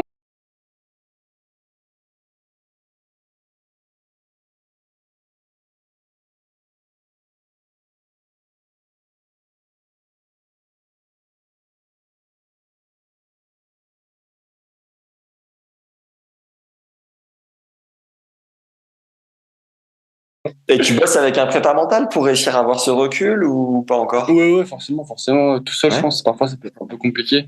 Ok. Et ouais, je bosse maintenant Ça fait longtemps? depuis quelques. Ouais. Bah, maintenant, c'est avec un nouveau là, depuis quelques mois. Et mais sinon, cette partie-là de mental, ça fait quelques années que j'y bosse. Et voilà, j'ai vu plusieurs personnes différentes. C'est pas vraiment que des préparateurs mentaux. J'ai vu des sophrologues, des gens pour la visualisation, etc. Et Ouais. donc, voilà, qui m'ont apporté plein, plein de choses. Et voilà, Tu sens que ça t'aide beaucoup ou c'est un petit plus? Quelle place tu jauges? Bah, Ouais. quand j'étais plus jeune, j'avais du mal un peu à avoir vraiment l'utilité de ça. Forcément, je pense que comme toutes les personnes normales, à 14 ans, on te parle de son mental, faut que tu souffles, faut que tu souffles, faut que tu restes concentré, des trucs comme ça. Enfin, toi, t'es là, t'as juste envie de jouer, quoi. Donc, tu fais pas vraiment attention à ça et tu portes pas vraiment une grande importance à ça. Mais maintenant que je suis devenu assez plus grand et que quand tu rentres vraiment dans le monde des pros, tu sens vraiment que c'est une grande différence. Et voilà, ça fait quelques mois vraiment, je mets beaucoup d'importance sur ça et voilà, ça se passe plutôt bien. Donc c'est vraiment bien. Et tu fais quoi? À quelle fréquence? Une fois par semaine? Plusieurs fois? Illimité? Comment ça marche? Oh, il y a pas vraiment il y a pas vraiment de fréquence mise en place. C'est vraiment quand je le sens, on fait des points quand même. Enfin, je n'envoie pas un message tous les 6 mois non plus, mais ouais, c'est vraiment quand je le sens, quand je sens que j'en ai besoin. On discute après à la fin des tournois. Après, je sais que si j'ai besoin, je peux lui envoyer un message, on en parle, je l'appelle ou quoi, mais c'est vraiment au feeling un peu. Si lui il sent, peut-être que aussi j'ai besoin, ou il parle aussi parfois avec Yannick, mon entraîneur, mais c'est vraiment un peu au feeling. Comment je me sens. Voilà. Tu peux nous dire qui c'est ou tu préfères garder confidentiel?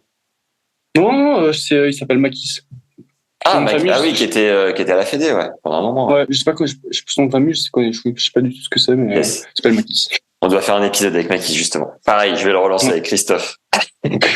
Bon, alors, tu fais partie d'une structure de soutien et d'accompagnement pour les sportifs de haut niveau, qui a été montée par le double champion olympique de judo Teddy Riner et le meilleur basketteur français de tous les temps, Tony Parker, TNT Global Management. Comment ça s'est passé votre rapprochement? En fait, ils ont monté leur structure. Après, moi, j'ai déjà eu l'occasion, en fait, avec We Are Tennis, BNP Paribas, pendant le confinement, en 2020, on faisait comment on appelle ça? C'est un peu genre des visios, un peu. On était 4 ou 5 de la team avec, c'est un athlète ou une personnalité ou quelqu'un. Et moi, j'ai fait partie un jour d'une visio et c'était avec Tony Parker. Ouais. Et donc après, on l'avait un peu challengé. Vu qu'il joue au tennis, il nous avait un peu chauffé pour faire un double avec lui, etc. Donc on avait joué un double avec lui après à Roland. Je pense quelques semaines après. Ouais. Donc c'est là que je l'ai rencontré pour la première fois. Et après, Alexandre, en fait, il travaille dans son cabinet et moi je le connaissais déjà en fait puisqu'il était de mon club ou il était pas encore de mon club à cette époque-là, enfin de mon ancien club, mais on s'était entraîné ensemble, ou, enfin en tout cas on se connaissait. Et donc voilà, après ils m'ont approché, je les ai rencontrés. Et au début j'ai rencontré que Tony et j'ai vu Teddy un peu plus tard. Mais après voilà, ils m'ont approché, enfin voilà, après on a discuté et c'est comme ça que ça s'est lancé. Et ce fameux double qui a gagné? Moi j'avais gagné, j'étais avec Julia Morley. J'avais joué Ouais. avec Julia Morley et lui il avait joué avec Arthur Cazot. On avait gagné bien sûr. Et en vrai, il touche pas une bille, Tipeee, non? Ouais, il joue pas mal, hein. Ah ouais? Franchement, il joue pas. Ah, ça va. En plus, c'est cool parce que il a vraiment l'esprit de compète. Donc ça, Ouais. c'est vraiment cool. Donc forcément, on joue pas sérieux puisque voilà, si je sais pas combien de temps ça fait qu'il joue, mais tu sens que voilà, il se débrouille et Il tout. disait, oui, ça joue Mais combien, tu dirais? ça vraiment, je m'en rends vraiment plus compte du niveau des classements français que ça fait tellement longtemps que j'ai pas joué, enfin que j'ai pas joué à ces classements-là. Même l'année dernière, j'ai joué à 1-6 en match universitaire, etc. Ouais. Et moi, je mouillais grave de perdre. Mais en fait, parce que je m'en rendais plus compte du niveau. Il joue super bien, mais enfin, je sens vraiment que, enfin là, il y a vraiment une différence de niveau énorme. Mais moi, je m'en rendais pas compte sur le moment. Ça faisait à 1-6, ça faisait, je sais pas, ça faisait 3 ans, ça faisait 3 ans, j'avais pas joué à 1-6. Et Donc, je ça fait savais combien? pas. 0-0. En combien de temps? Oh, ça, je sais pas, mais c'était assez rapide. Ouais. Et du coup, enfin, sur le moment, dès le début du match, tu sais très bien, enfin, tu te rends compte. Mais au début, j'étais stressé, j'étais imagine et tout, le mec, il sert, il envoie et tout. Et du coup, je me rends pas compte du tout. Donc, ça se trouve, il joue 15-3, il joue dire 31, ou ça se trouve, je vais dire 15-1, il joue 35. Donc, vraiment, Tu vas refaire les matchs universitaires avec Dauphine cette année ou pas? je sais pas. Normalement, je devrais, normalement, en fait, puisqu'en fait, il y a une note sur Ouais. une note en fait ta partie sportive. Et Ouais. moi Elle c'est est un peu bonne. Le 20 sur 20, il est bon à aller chercher quand même. ouais, oui, mais ils me mettent même pas 20 sur 20. Pour avoir 20 sur 20, je sais pas, faut être champion olympique d'université ou je sais pas quoi. Mais D'accord. mais ouais, du coup, pour me noter, faut que je fasse au moins un match parce que je trouverai du coup un moment pour ouvrir un match, hein. Et Teddy, t'as vécu un truc sympa avec lui? Tu dis ouais, je l'ai rencontré. Il est venu voir ma finale à Roland en Ouais. junior. Donc je l'avais eu au téléphone la veille, je crois. Il m'a demandé ouais, ça te dérange si je viens et tout. Je dis mais non, viens et tout. Ouais, je viens. Il est venu avec son fils, etc. Donc c'est cool. Je l'ai pas vu après parce qu'il est vite parti après parce que au début les gens, je pense qu'ils l'ont pas reconnu et quand ils ont commencé à le reconnaître, bon après c'est Ouais. ça, ça le saoule un peu, je pense, de venir à Roland pour me voir et qu'il faut qu'il se fasse des photos, des autographes tous les 2 mètres. Je pense C'était vraiment délicat c'est de te demander au niveau de la pression, tout ça, ça aurait pu jouer. C'était sympa de sa part, quoi. ouais, franchement, c'était cool, c'était cool. Donc, ouais, ils m'ont envoyé un message et tout, pour savoir si ça me dérangeait et tout. Et sinon, moi, je l'ai rencontré après, je l'avais rencontré pour la première fois avec Tony, Ouais. un jour, là, au cabinet de TNT. Et franchement, il est super cool, hein. Il est impressionnant, hein. La première fois que j'ai vu, il est vraiment impressionnant, parce qu'il est vraiment grand, il est costaud. Sa main, elle est vraiment énorme. Elle fait la taille de ma tête, elle est même plus grande, je pense. Je me suis dit, faut vraiment pas l'énerver, hein, parce que s'il t'attrape, lui, vraiment, il te lâche pas, hein. Monsieur, les judokas, ils ont vraiment un avant-bras. Enfin, il t'attrape le t-shirt, il est impossible de le lâcher. Si tu le coupes pas, vraiment impossible, je pense. Donc, non, franchement, il est super cool, hein. Parfois, je leur parle par message de temps en temps et voilà, c'est Tu cool en leur, tout cas de pouvoir. tu leur demandes quoi quand tu leur écris? Des grippes? Après, moi, non, je suis pas vraiment quelqu'un qui va demander des choses. En tout cas, je sais réserver par rapport à ça. Mais en tout cas, je sais que si j'ai si j'ai un besoin ou si j'ai un conseil à demander ou quoi que ce soit, je sais que je peux leur envoyer un message. Quel type de Puis ils sont conseils, super justement, cool. tu vas chercher? Je pense que vraiment des conseils un peu comment ils ont géré un peu leur carrière, comment ils ont géré voilà les grands moments. Forcément, les deux ils ont dû jouer des matchs de basket et des rendez-vous monstrueux. Donc il doit y avoir une pression énorme, donc pour un peu gérer ça et un peu gérer un peu toute cette partie un peu mentale, un peu en dehors et tout. T'as un Je exemple pense que ça. concret de moments que t'as vécu où tu leur as demandé leur aide? Non, pas forcément, parce que pour l'instant, je n'ai pas eu besoin, je pense. On en a parlé de temps en temps, mais je pense que dans les années à venir, plus je vais avancer, forcément, plus je vais jouer des matchs à enjeu, donc je pense que c'est là où j'en aurai besoin. Ton objectif sur 2023, c'est quoi? Moi, c'est vraiment de continuer de progresser tous les jours. Je mets pas de limite. Je continue sur sur ce travail-là, cet objectif mental que j'avais gardé en fin d'année, qui m'a permis de bien jouer. Et puis après, voilà, je mets pas de limite. On verra où j'en serai dans un an. Idéalement, fin 2023, pour te dire, OK, euh, objectif accompli, belle saison réalisée, t'aimerais être où en termes de classement? En termes de classement, Là, franchement, on est en décembre 2023, tu termines la saison. À quel classement tu te dis, OK, c'est cool, et à quel classement tu te dis, ah, j'aurais pu aller chercher mieux, tu vois? je pense que je pourrais toujours aller chercher mieux, mais je me mets pas vraiment des objectifs de classement, puisque même moi, je pense que je sais pas où sont mes limites en tout cas, et j'ai pas envie de m'en mettre. Donc ça se trouve, mais j'ai vraiment envie de me donner à fond tous les jours, et je pense que déjà si tous les jours je me donne à fond, je progresse, à la fin de la saison, je peux qu'être satisfait et ne pas avoir de regrets. Donc ça se trouve, je vais être 80 parce que après, j'aurai une limite. Voilà, comme tout à l'heure, t'as dit, à un moment, t'as une limite. Ça se trouve, ça se trouve, je vais être top 10, hein. Peut-être pas quand même, mais enfin, moi, je mets pas de limite. On verra vraiment bien comment ça va se passer. Et voilà, si je me donne à fond tous les jours, que j'ai pas de regrets, ce sera une saison réussie. Ton rêve, c'est toujours Roland ou il a changé? Non, moi, c'est toujours Roland, hein. De tous les grands chelems, c'est Roland qui me fait le plus rêver. Et numéro un mondial, c'est un rêve aussi ou c'est moins une quête? Forcément, être numéro un mondial, c'est quand même un truc de ouf. Mais, euh, mais moi, vraiment, mon objectif, c'est de gagner un grand chelem. Après, si tu gagnes un grand chelem, forcément, tu fais partie des tout meilleurs. Donc après, si tu gagnes un grand chelem, là, tu verras pour d'autres objectifs. Mais en tout cas, si j'ai le choix, en tout cas, entre être numéro un mondial, ne pas gagner un grand chelem et gagner un grand chelem, ne pas être numéro un mondial, je préfère gagner un grand chelem. Et en termes d'exotisme, c'est quoi le tournoi auquel tu rêves de participer sur le circuit?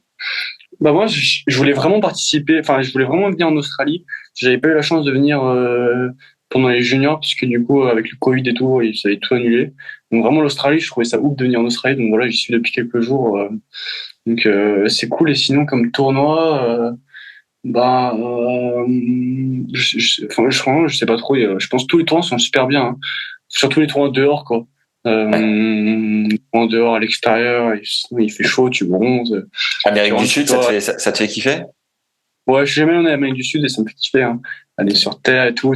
C'est cool, en plus, tu rentres en Europe en mars, les autres sont tous blancs, là, de l'hiver, t'arrives, t'es bronzé, là, t'es noir. Et là, tu peux, t'es vraiment content. T'as quand même la L'été trace des commence. chaussettes, hein. Quoi qu'il Ouais, arrive. ouais, ouais. Mais bon, l'été il commence, eux, ils sont tous là, blancs, ils essaient d'avoir le mini bronzage et toi, C'était au top. là, t'es noir, là, t'es content. Est-ce que tu te souviens, ta toute première dotation, c'était quoi ton premier contrat textile et raquettes? Mon premier contrat raquette, ça va être Wilson, parce que j'ai toujours été en Wilson depuis que je suis tout petit. Ouais. Donc, ouais, c'était ça. Et en textile, c'était New Balance. Ça commence à dater un peu maintenant. Je devais avoir ouais, 13 ans. Tu te souviens les J'avais premiers reçu cartons que t'as reçus, comment t'étais? Ouais, j'ai reçu mon premier carton et tout, et j'étais trop content.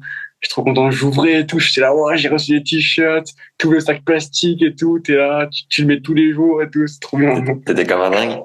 Ouais. Et le coq, t'y es depuis quand? Depuis bah, tout début janvier 2021. Ok. Donc là, j'ai terminé, enfin, j'ai fait une saison, quoi. Et l'avantage avec le coq, c'est que t'as aussi les fringues de ville et les baskets lifestyle, non? Ouais. Ouais, ouais. Avec le quoi, quoi, j'ai eu des t-shirts de ville, des chaussures. Franchement, ça se passe bien avec le coq, hein, ils sont super cool avec moi. Tu sens que Donc, ouais, je suis content que j'ai t'as gagné des points de beau gosse ou pas, grâce au coq sportif? Ça, je sais pas, faut demander aux autres personnes, non, c'est pas moi qui va juger ça. Mais non, franchement, j'ai reçu des belles affaires, donc c'est cool, hein. Ok. Tu fais partie en regardant sur le site de l'ATP des contenders. Et j'ai regardé, la traduction c'est concurrent, next gen de l'ATP. Est-ce qu'il y a un programme particulier pour vous? Comment ça marche? Bah, je sais pas ce que c'est, mais Merci. je me demande si c'est pas le next gen de la fin d'année, là, le master du next gen qui dit ça peut-être. Vu Ouais. que je suis bah, avec mon année, je suis éligible. Peut-être c'est pour ça qu'ils mettent ça, mais je sais pas ce que c'était en fait. Je sais pas ce Bon, que c'est. je suis ravi de te Tu me l'apprends l'apprendre, aussi. Lucas. Ouais. Ouais. Comment est-ce que tu anticipes cette vie de dingue qui t'attend, de voyage non-stop, d'être très peu chez toi, vie sociale un peu tronquée, tout ça? Comment, toi, intérieurement, tu vis ça? Moi, franchement, je vis ça super bien, hein. Moi, franchement, ça me fait kiffer hein, de vivre une vie comme ça. T'as l'impression de vraiment d'être différent des autres. Et enfin, moi, j'aime bien de ouais, d'être comme ça. Puis tu voyages, tu visites plein de pays. Tu passes toute ton année au soleil. Enfin, tu fais ce que t'aimes, quoi. Puis voilà, c'est du sport. Et enfin, voilà, moi, ça me fait kiffer hein, de jouer au tennis. Et après, voilà, quand je rentre à Paris, forcément, enfin, après, tu vois tes amis, etc. Donc, enfin, voilà, j'ai un bon juste par rapport à ça. Même quand ça fait longtemps que je suis à Paris, même quand ça me manque de partir, de voyager. Là, j'ai fait 2 semaines, 3 semaines où je joue pas en tournoi. Après, ça me manquait presque d'être à l'hôtel le matin, d'aller au petit-déj. T'es un peu tendu de ton match et tout. Genre, c'est trop cool, je trouve. Et tu prends le temps de visiter un peu? Bah, j'ai pas encore eu vraiment. J'ai pas encore beaucoup visité, mais après, je pense que je vais visiter plus. Bah déjà quand les années vont avancer, parce que là, vu que je suis encore tout jeune, je suis là, je suis dans le tournoi et tout, je suis dans le circuit, donc j'apprends plus du circuit. Et je pense que plus les années vont avancer, plus voilà, le circuit, tu vas commencer à le connaître par cœur, donc tu vas vouloir aussi faire autre chose. Et surtout quand je vais faire vraiment des beaux endroits, quoi. Donc, pour Bah, l'instant, j'ai pas fait encore. euh, mais par mais- exemple, je suis allé à Moscou il y a quelques années. J'ai visité Moscou quand même. Si tu vas à Moscou, que tu visites pas. trop bien. Mais mais ouais, du coup, je vais essayer de visiter quand même quand je vais aller dans des belles villes.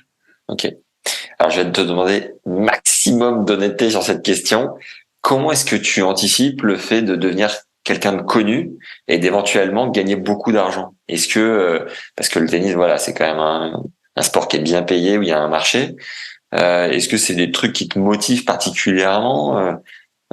Comment tu ressens ces deux paliers-là, ces deux aspects-là?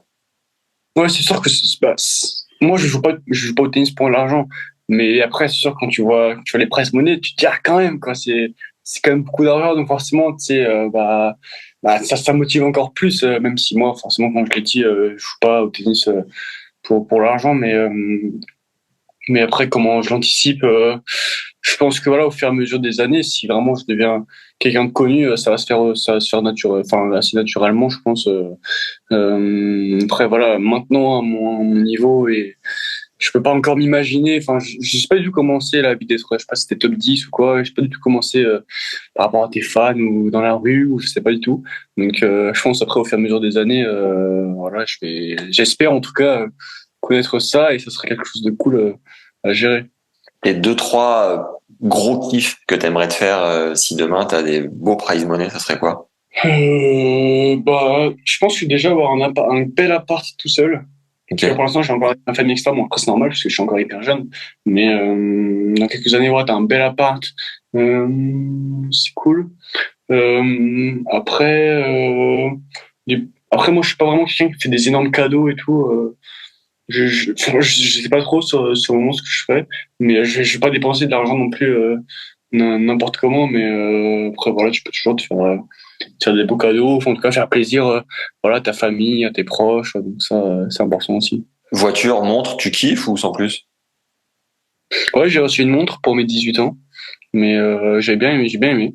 Ok. Mais après, je pense que vraiment, ça, tu t'y intéresses vraiment quand tu deviens un peu plus âgé, je pense. Ouais. T'es célib ou t'es en couple? Ouais, ouais, ouais. Non, je suis Célibataire? célibataire, moi. Plus facile pour voyager. Je suis project. Ok. Il devrait mettre ça sur la fiche de la l'ATP aussi. Ouais, je Single. vois. Single. T'es plutôt quel membre du Big Three, même si Roger n'en fait plus partie, t'es plus Team Roger, Rafa, Ouais, moi, Djoko. je suis team Roger à fond. Hein. Ah ouais? Ok. Ah ouais, à fond, à fond, à fond. Mais T'as t'as maintenant qu'il a rencontré, t'as un arrêté, petit souvenir avec lui ou pas? moi, je l'ai rencontré une fois. C'était à Wimbledon. Le matin, c'était l'année des juniors, j'avais perdu et tout, et je restais pour le double. Le matin, j'avais chauffé Auger Aliassime. Il devait être en quart ou en huitième. Je sais plus, il était en huitième ouais, enfin bref. Et après, il y avait Roger. Il s'est chauffé juste après moi, sur le même coup, juste après moi. Donc tu sais quand tu joues, tu sais quand ton échauffement est de 9h à 9h30 et que le mec d'après à 9h30, bah il arrive à 9h27. Donc Ouais. pendant 3 minutes, il est là, il te regarde. Donc moi, j'étais grave stressé. J'étais là, ouais, il y a Roger Federer qui me regarde. Il y a mon idole qui me regarde jouer au tennis. En plus, j'étais en train de faire des services. Donc j'étais là, s'il te plaît, serre à 200 sur la ligne là. T'as pris une photo avec lui ou pas? Tu lui as demandé? Non, non, non. Bah, après, je suis hyper timide, donc par rapport à ça, Ok. tranquille. Est-ce que t'as un livre préféré? Est-ce que tu bouquines un peu déjà? Et si oui, est-ce qu'il y a un livre qui sort du lot? Ouais, quand j'étais plus jeune, je lisais un peu. Maintenant, je lis un peu moins. Je pense que j'ai un peu moins le temps aussi. Mais ouais, quand j'étais jeune, j'ai lu pas mal de livres. Hein. Il y en a un que tu Après, gardes en mémoire? qui sort du lot, pas forcément. J'ai lu pas mal de livres de tennis. J'ai lu le livre d'Agassi, de Nadal. Original comme Euh, gars. ouais. Mais non, sinon après, c'est des livres voilà que j'aime bien, un peu d'action, etc. Franchement, c'est cool. Hein. C'est pas vraiment les livres d'école que t'apprends, que tu lis à l'école. Quoi. Tac. Le film que tu regarderais en boucle sans jamais te lasser, ça serait lequel? Franchement, les films de comédie, j'ai l'impression que tu peux les regarder 10 fois et ils sont toujours aussi drôles. Genre Lequel? la vie scolaire, j'aime bien la vie scolaire ou le dîner des cons, tu vois, c'est des trucs que tu as l'impression que tu peux regarder 10 fois, tu vas tout le temps rigoler. C'est aussi obligé Lucas, c'est que le dîner de cons, hein, c'est pas le dîner des cons. ah oui, hein, le dîner de cons, voilà. Je t'en veux pas, je t'en veux pas. Non mais Est-ce qu'il y a un après, concert? j'en ai pas un Ah, pas forcément qui sort du lot, mais ok. Une voilà. citation avant le concert. Est-ce qu'il y a une citation que t'aimes bien, qui t'inspire? Une citation. Toi, j'en ai plein, mais enfin, j'en ai plein normalement, mais là, j'en ai pas une qui me vient à l'esprit. Mais tu sais, parfois sur Insta, je regarde et je sais pas, il y a des trucs de motivation. Enfin, tu sais, je sais pas pourquoi. J'ai plein de trucs de motivation qui s'affichent. Et Ouais. tu vois plein de citations. J'étais là, genre, en mode, ah, trop stylé, celle-là, je vais l'utiliser un jour. Ouais. Mais, au moment Je m'en d'utiliser, souviens voilà, plus. voilà. Tu passes beaucoup de temps sur les réseaux? T'es beaucoup t'es collé à ton téléphone ou comment tu gères ça? Bah, un peu, je pense, un peu comme tous les jeunes. Je pense pas être non plus 10 heures par jour. Mais, après, voilà, il y a enfin, surtout le soir ou le matin ou quand j'ai des moments de libre, bah, je regarde un peu mon téléphone, mais, enfin, je suis pas dans l'excès non plus. Premier truc quand tu te réveilles, c'est que tu regardes ton tel, WhatsApp et Insta ou pas? Euh, Déjà, j'essaie de me réveiller bien, en bonne forme. Mais, sinon, premier truc que je fais, bah, je regarde mon téléphone après quand je dis son petit-déj. Mais, je pense que je regarde en premier parce qu'il y a le réveil qui sonne quand je suis en tournoi. Mais, ouais, déjà, j'essaie de me réveiller, d'avoir une tête correcte en me levant du lit. Et tu t'étires beaucoup? T'es assidu là-dessus sur la récup? Ouais, ouais, c'est important parce que, après, j'ai eu quelques blessures, quelques années et, voilà, depuis, je me tire plutôt bien. Je me tire pas non plus 5 heures par jour parce que, voilà, après, faut que ça reste non plus, enfin, il faut que ça reste quelque chose que, enfin, que c'est pas que t'as envie de faire parce que forcément, je pense qu'il y a pas non plus plein de joueurs qui aiment s'étirer, mais voilà, quelque chose que tu fais et qui te gonfle pas, quoi. Hmm. Si tu fais une année de tir par jour, à mon avis, après une année, t'as vraiment plus envie d'en faire. Donc, j'en fais un peu tous les jours sur des muscles importants. Est-ce qu'il y a un concert auquel t'es allé qui t'a particulièrement marqué? Non, je suis jamais allé à un concert. Je suis Bravo jamais allé à un Lucas. concert. On t'invitera, promis. Avec Euh, plaisir. L'expérience la plus folle de ta vie en dehors du tennis, tu dirais que c'est quoi? Una pizza en Italie avec la grande mama. Ouais. Non, franchement, une expérience en dehors du tennis. Elle habite où ta Je sais grand-mère pas, d'ailleurs en Italie? le pire, c'est que j'ai déjà envie de faire des dizaines d'expériences et je suis Ouais. incapable d'en dire une, quoi. T'as pas fait Ça montre, un saut en élastique, un saut en parachute ou ça montre à quel point ça m'a marqué, mes expériences en dehors du tennis. Non, mais, oh, putain, c'est ouf, ça. J'en ai fait plein, mais j'en ai pas en tête. Mais en fait, j'ai vécu tellement de bons moments, mais, que je pense que j'arrive pas à en sortir un comme ça. ouais, Je pense que toute ma vie, voilà, enfin, pour l'instant, j'ai une super belle vie, donc, peut-être serrer la main de Teddy Riner qui aurait pu te la broyer à tout moment quoi. ouais, ça c'était pas mal ça. C'est vrai que là, je faisais pas le malin quand il s'est présenté. En plus, il sait très bien qu'il est hyper costaud, qu'il est impressionnant. Et Ouais. moi, c'était il y a quelques années, donc j'étais un peu timide, j'étais un tout jeune et tout. Donc forcément, il jouait un peu de ça et tout. Il faisait salut, ça va et tout. Toi, t'es là, tu vois un colosse arriver sur toi. Là. Là, il doit être très impressionnant parce qu'il est en grosse préparation pour Paris 2024. Il doit commencer à être affûté à nouveau. Ouais. Bon, avec les fêtes, je sais pas trop, mais il doit pas rigoler, l'ami Teddy. Ta famille, elle est de quelle ville en Italie? Je te demandais juste avant. De Bergame, D'accord. c'est dans le nord, c'est vers Milan. Ouais, très mignon, Bergame. Ouais, Euh, sympa. quelle personne aimerais-tu entendre au micro de ce podcast et que tu pourrais éventuellement nous aider à avoir? Bah, la personne qui me ferait kiffer, c'est Roger, hein. Après, je sais Merci. pas trop, Merci pour la simplicité. je sais pas trop si c'est possible. Non, franchement, et d'ailleurs, sur le podcast, c'est que des joueurs de tennis, donc, joueurs de Roger tennis. disait non, il y a eu Bob Sinclair, tu vois, qui est pas forcément joueur de tennis, mais Ah qui ouais. adore le tennis. J'avais bien aimé le podcast avec, Tsonga. Ouais, ok. Son anecdote en Russie, je sais pas pourquoi, Elle est folle, bah, elle est incroyable. elle est incroyable. Elle est incroyable. Donc, reste dans la tête. Mais, ouais, bah après, elle est tout meilleur, genre des Simon. Après, vu que j'ai pas tout vu, je sais pas trop qui a passé, mais Il est passé, ouais. Ouais. ouais, je l'ai passé. Bah après, tous les meilleurs, forcément, c'est toujours super intéressant un peu de voir, leur ressenti un peu, de leur carrière. Mon fils, j'ai rencontré, il est super drôle. Il est Ouais. tellement drôle. Donc, franchement, ce serait cool. Hein. Bon, Gaël, on l'a Mais, pas encore eu, allez, on va rester là-dessus. Très bien. ouais. Bon, Yes. Lucas, on se voit à Melbourne, hein. Je viens dans une semaine. Tu viens à Melbourne? Ouais, C'est on cool. Bah, on se va, voit à Melbourne. Alors. on va se rencontrer là-bas, ouais, avec grand plaisir. Ouais, c'est Merci, cool. merci en tout cas d'avoir pris le temps, c'était hyper cool. Ouais, ouais, c'est cool, c'est cool. Et Ok. puis, bah, d'ici là, vamos, hein, comme on dit. Ouais, ouais, merci, merci. J'espère bien jouer, bon. Bah ouais, on y croit. Allez, ciao mon Ouais, gars. Bonne nuit. Il est merci quoi là? beaucoup. Il est 22h45? Il est 22h41. Ouais. Ouais. Tu te couches à quelle heure habituellement?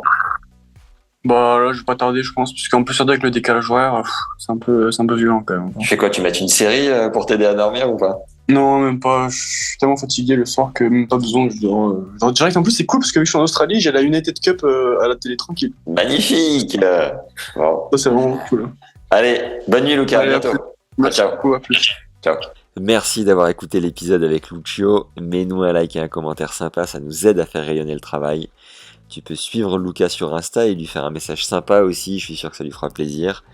Récupère son conseil coaching en t'abonnant à notre newsletter, on a un projet cool pour te permettre de progresser chaque semaine tout en soutenant la chaîne YouTube et le podcast. Abonne-toi gratuitement dans le premier lien en description et on t'envoie toutes les infos.